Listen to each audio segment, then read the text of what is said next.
And thank you for joining us for CBN NewsWatch. I'm Ephraim Graham. After early morning theatrics in the Capitol and a short shutdown, lawmakers approved a 2-year spending plan. The deal appeased most Republicans and Democrats, but infuriated budget hawks. Jennifer Wishon has more on how your tax dollars are being spent. High drama in the U.S. Senate. At midnight, just as funding for the government ran out, Kentucky Senator Rand Paul mounted a one-man protest, forcing a temporary shutdown. He's outraged the $400 billion bipartisan spending plan adds hundreds of billions to the nation's $20 trillion debt. This is exploding. This deficit is exploding, and there isn't the alarm you should see. Once Senator Paul stepped aside, the Senate passed the deal 71-28. As most Americans slept, blurry-eyed members of the House debated the measure into the early morning. Both sides got most of the spending they wanted. For the GOP, huge increases for defense. For Democrats, a big boost for domestic agencies. Also funding for disaster relief, children's health care, and opioid addiction. This agreement will also allow us to step off this carousel of short-term funding bills that do nothing but hurt our military and stymie our ability to focus on other important agenda items. Still, Democrats protested that the bill doesn't include a solution for America's so-called dreamers, illegal immigrants brought here when they were young. All we want is a chance. All we want is an opportunity to address these issues that are important to our communities. Please, please, please give us that opportunity. Speaker Paul Ryan promises to work on an immigration measure, one President Trump can support. My commitment to working together on an immigration measure that we can make law is a sincere commitment. We will solve this DACA problem. Sometimes I think the Speaker thinks he's Speaker of the White House, not the Speaker of the House of Representatives. The House easily passed the spending bill early this morning. President Trump is expected to sign it. In fact, the White House never showed signs it was worried the bill wouldn't pass. Now that the government is funded for 2 years, Congress can operate outside the constant threat of a shutdown. Jennifer Wishon, CBN News, Washington. President Trump is looking to lower prescription drug costs for Medicare beneficiaries. Under the proposal, seniors covered by Medicare's Part D prescription benefit would be able to share in the rebates for individual drugs they purchase at the pharmacy. It would also expand Medicare's catastrophic drug benefit so many seniors with very high costs would not face co-payments. This is all part of a long list of Medicare changes in the president's 2019 budget plan set to be released next week. People from around the world gathered in Washington, D.C. Thursday morning for the annual prayer breakfast. Congressman Steve Scalise spoke at the event. Last year, Scalise was shot at a congressional baseball event, but he survived. At the breakfast, he publicly praised God for helping survive that shooting. The first thing I thought of was to pray. I just started praying. And I said, I'm going to put this in God's hands. And believe me, God answered those prayers. There were miracles that happened on that baseball field that day, not just to save my life, but so many others. Scalise went on to thank the Capitol Police and other congressmen at the game who helped to save his life. The Winter Olympics are underway in South Korea, and for the first time in history, North Korea and South Korea are competing under a neutral flag. Behind the scenes of the athletics is a cascade of political events. Kim Jong-un's sister arrived overnight, becoming the first member of her family to visit South Korea since the Korean War. Vice President Mike Pence is also there, hoping to make a statement with his guest, Fred Warmbier, the father of Otto Warmbier, the young man who died under mysterious circumstances after he was released from a North Korea jail. As the games unfold, the region's uneasiness of a potential nuclear war still does linger. A slain rabbi is being honored after he was brutally stabbed by an Israeli Arab while waiting at a bus stop. U.S. Ambassador David Friedman is now criticizing Palestinian leaders who are praising the man's murder. Chris Mitchell brings us the story. Thousands of mourners gathered in the Jewish community of Har Brakah to attend the funeral of Rabbi Itamar Ben-Gal.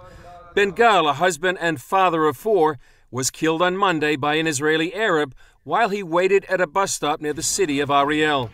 Israeli security forces launched a massive search for the attacker, who was identified as a 19-year-old Israeli Arab.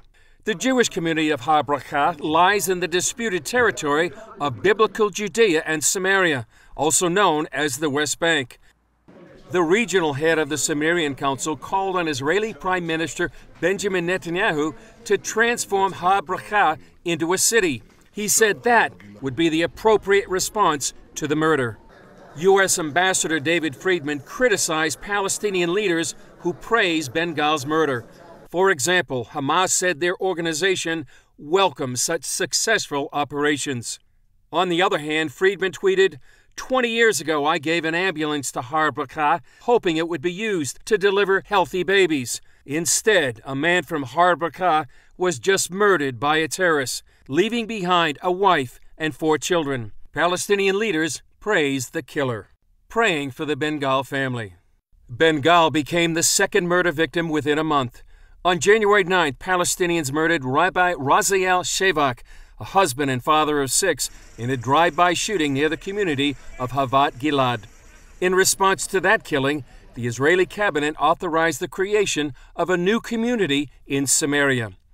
Israeli forces killed the terrorist who killed Rabbi Shevak.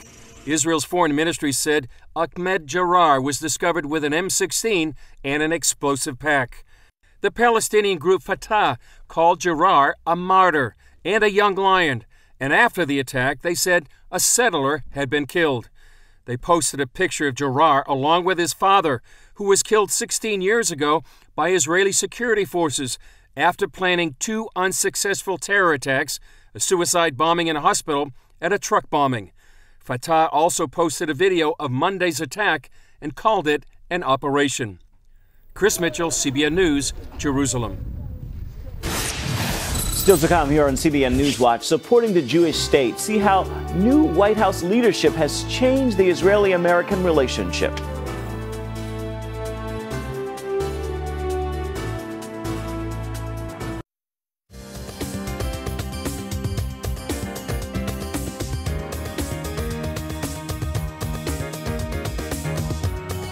One of the biggest changes from the Obama administration to the Trump administration has been America's treatment of Israel and even those who support the Jewish state here in the United States. Paul Strand brings us the story. There's talk of how the Obama administration weaponized many federal agencies. The Marcuses here in Penn Valley, Pennsylvania know it's true because they had to fight some of those weapons in a years-long struggle with the IRS. And it appears it was just because their nonprofit may have been a little too friendly with the state of Israel. They wanted tax-exempt status for their organization Z Street, the Z standing for Zion. But instead of getting the normal approval in 3 to 6 months, the IRS held up their application for 7 years, beginning in and continuing through the Obama years. And the Marcuses heard, there's a special unit in Washington, D.C., which looks at these applications to determine whether the organization's activities are inconsistent with the Obama administration's policies. Z Street believes in the right of Jews to live anywhere, including biblical Judea and Samaria, the areas commonly known as the occupied territories, which include cities and towns called settlements. The IRS officials tried to see whether they could revoke tax-exempt status for organizations that support what's called the settlements. That's an example of what's called viewpoint discrimination, where an organization gets treated differently by the government because its viewpoints are different from the government's positions. In this case, those of the Obama administration in the Middle East. Jonathan Chancellor of the Foundation for the Defense of Democracies. This was part of an overall campaign being waged by the Obama administration to isolate Israel for its settlement activity. But the Marcuses are lawyers, and so Z Street sued the IRS, saying the agency was violating their constitutional rights by denying them their application for tax-exempt status as a nonprofit group. The IRS fought back with all sorts of arguments, all eventually thrown out by courts. One of those arguments was, oh, we can't sue them because they're the government. Excuse me? I mean, the Bill of Rights was created to protect citizens from constitutional violations by the government. The tax agency then hinted maybe Z Street would be supporting terrorism if it supported Israel. Israel is a country where terrorism happens to Israelis. They're not the perpetrators of terrorism. The Marcuses also found during the long battle that the government was also asking questions about the views of other pro-Israel nonprofit groups. And they were asked, What are your religious beliefs about the existence of the land of Israel? That's astounding that the IRS, anyone at the IRS could think that that would be a legitimate question. The feds finally gave up and settled on February 1st. And I'm sure that they thought they would just, grind us to dust. But they didn't realize we're like terriers. We got our teeth in the calves of these people and we didn't let go. So that was Z Street's fight with the federal government, but there's evidence of this antipathy towards Israel in more agencies than just the IRS. Like at the State Department, Shanzer says that during the Obama years, it isolated Israel as a policy. The decision to shift toward Iran in particular, also probably the Muslim Brotherhood during the Arab Spring. This was the inclination of those within the State Department, within our diplomatic ranks. But such a bias meant taxpayer money ended up funding groups which supported Palestinians but opposed Israel. We provide roughly $600 million a year as U.S. taxpayers to the Palestinians. Dollars from government agencies like the U.S. Agency for International Development, USAID, are supposed to basically be charity, but it can be hard to find out just where the money is or isn't going. We had real issues with the lack of transparency at the State Department. Yonah Schiffmiller is with NGO Monitor in Israel. He said the problem has been that it was very, very difficult to ascertain which were the organizations that were receiving funds, what the size of the funds were, for what purpose. Some of the funds are easier to track than others. Overall, though, I think that the American taxpayer has reached a point of frustration. With the Trump administration being so friendly towards the state of Israel, maybe this is going to go away. But as Trump himself might point out, there's still the deep state and the Washington swamp that needs to be cleared out before such problems can be totally cleared up. Paul Strand, CBN News, reporting from Penn Valley, Pennsylvania. Still ahead here on CBN NewsWatch, we're sitting down in Studio 5 with actor Gregory Allen Williams. We'll be right back.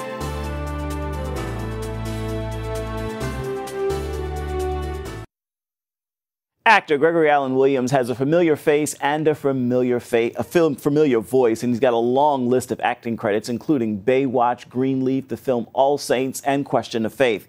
He's sitting down with us this week in Studio 5 to talk about what inspires his acting roles. Photographs paint a picture of the long and successful career of actor Gregory Allen Williams. Dear friends in Christ, the Reverend Michael Spurlock. Studio 5 caught up with him on the set of All Saints, playing the role of a church bishop. You swore an oath as a minister to God, not to me, to obey, even when you disagreed. What was it about this story that attracted you? I'm a pretty sentimental person. Love one another. And many years ago, I had a mentor who asked me to volunteer at a food pantry. I had gone to this individual seeking spiritual guidance, and he said, well, and we had a long conversation. He never really talked. I mean, we didn't talk scripture, and we didn't pray. And he asked me to volunteer at this food pantry, and I did. And very soon, it became the highlight of my week. Working at the pantry. And at the same time, I had another mentor who used to say, I sought my God eluded me. I sought my soul I could not see. I sought my brothers and sisters, and I found all three. So somewhere in the midst of my volunteering in that food pantry, I realized that they had conspired, you see. And so they said, you know, we'll first restore this young man to his fellows. Now, you're a bishop in this film, and you're sort of a bishop's right hand in Greenleaf, if we could say that. I don't even know that I'm a bishop's right hand.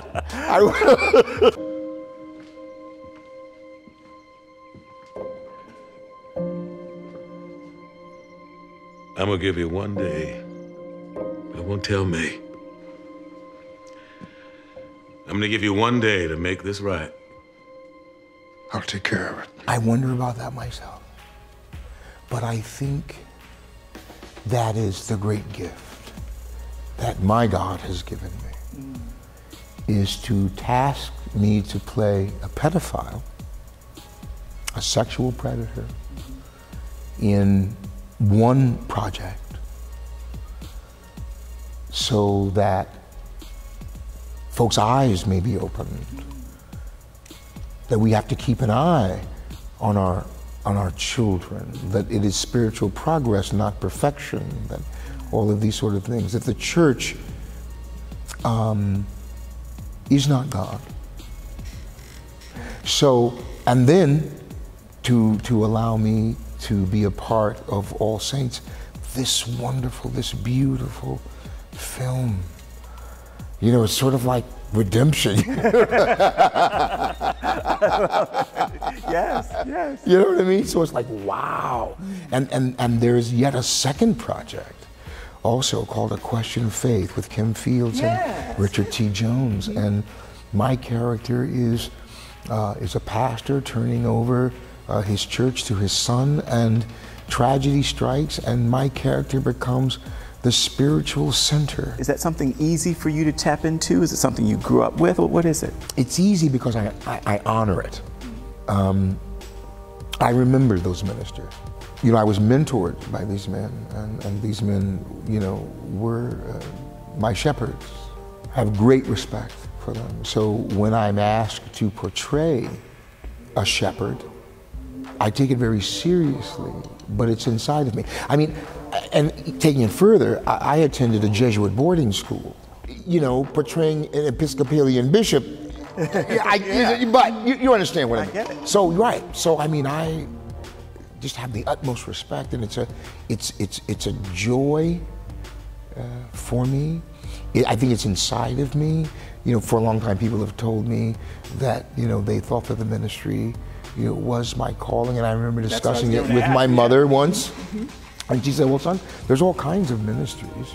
So maybe real preachers are busy in their ministries and attending their flocks and the ministries they've been given, and so it's for me to pretend to impersonate them and hopefully do it well, you know what I mean, and represent them well on screen. You do a great job. You do a great job. Now, you're not only an actor, but you are an author as well. You've written a few books. One of them that touched me is where you talk about how you were able to save a Japanese American during the LA riots. What do you remember most about that? You know, it was my hands who, you know, grabbed onto him, but I wrote a book called The Gathering of Heroes because, and I was compelled to write it because what, you know, people were sort of making me out to be a hero, and the point I had to make was there was a time when I would have arrived at that intersection to harm rather than to help. So the book is about those people who gathered for me, to save me from myself, so that I might ascend to a summit of my destiny, so I might do the will of God on that particular corner. And when I say that, I don't mean to say that in any lofty way. When I say the will of God, I'll say G period, O period, D period, good orderly direction. You know what I mean? I'm not claiming that there was some sort of divine thing going on with me, but that at least my mind and my heart was ordered enough not to stand in the presence of an individual being deprived of their liberty and not do anything. Gregory Allen Williams, a true inspiration. He's also the author of works of fiction. Be sure to check a bookstore out and check out his works. We'll be right back.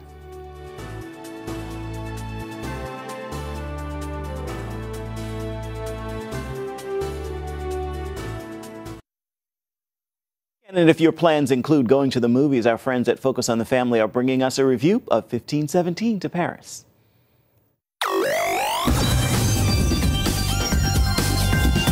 Once you begin to discover who you are, then you really realize how you have been given authority over your life.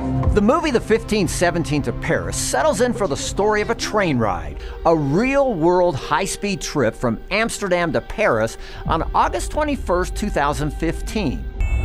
This was a trip headed for disaster as a terrorist named Ayoub El-Kazani boarded the train with an assault rifle, a pistol, and enough ammunition to kill every passenger on board. Thankfully, that particular rail journey didn't go the way the killer had hoped. And it was all due to 3 self-proclaimed regular guys who just happened to be at the right place at the right time. You ever just feel like life is just pushing us towards something, like some greater purpose? This heroic trio comprised of Anthony Sadler, a former Oregon National Guardsman named Alex Skarlatos, And former U.S. Air Force Airman First Class Spencer Stone did the almost unthinkable. Rather than duck for cover or try to escape, all three men instinctively ran toward Ayub in an effort to do whatever they could and hopefully take the madman down. This film, directed by Clint Eastwood and starring the real-world heroes as themselves, showcases faith and heroism in abundance. Unfortunately, Eastwood and company also include an abundance of foul language and a disappointing drunken night of carousing at an Amsterdam club that weighs down that positive side. Plus, the gore factor is a tad high too, so I'm giving The 1517 to Paris a cautionary 2.5 out of 5 for family friendliness. For an in-depth review of this film, be sure to check out PluggedIn.com. Plugging you into the movies? I'm Bob Waliszewski for Focus on the Family's Plugged In Movie Review. Time now for your Friday Faithful, and here's a thought to consider as we wrap another week and begin the weekend. There is no God like our God. He is the only Father to sacrifice his Son to reunite himself to a relationship with us. God is faithful. With that word, make this a fabulous Friday and a wonderful weekend. That is going to do it for this edition of CBN NewsWatch. Remember, you can find more of our exclusive coverage of the issues you care most about always at cbnnews.com. And we'd love to hear what you think about the stories you've seen here today. You can do that by emailing newswatch@cbn.com. You can also reach us on Facebook, Twitter, and Instagram. Hope you'll join us again right here next time. Make this a fabulous Friday and a wonderful weekend. We'll see you right back here come Monday.